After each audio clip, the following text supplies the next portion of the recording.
ko na sa kanila sa paulit-ulit na dahilan.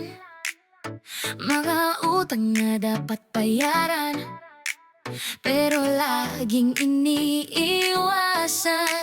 Inaanyayahan ng sarili nila sa bahay ko nang walang paalam. Pati katulong ko'y napapagod na sa ugaling walang galang.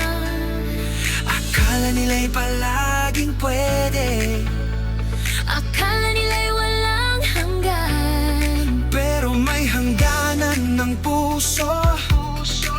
may hangganan ng kabaitan. Ayoko na sa kanila, Sa buso't paulit-ulit na drama, bayad muna ang mga utang ninyo bago kayo muling bumalik dito.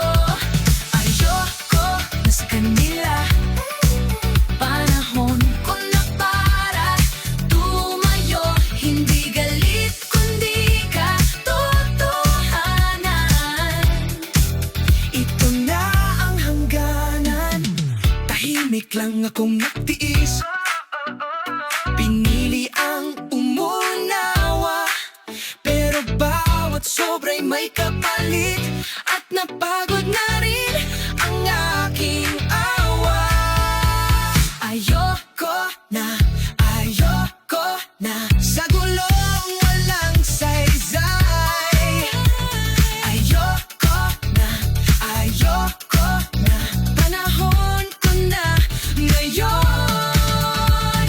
Ayoko na sa kanila, sa buso't ulit-ulit na drama. Bayad muna ang mga utang ninyo bago kayo muling bumalik dito.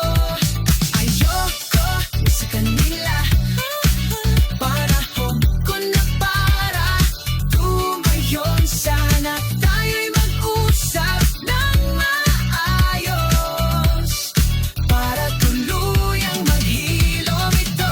Hindi galit ang laman ng puso, kundi hangganan dapat igalang. Ayoko na sa kanila.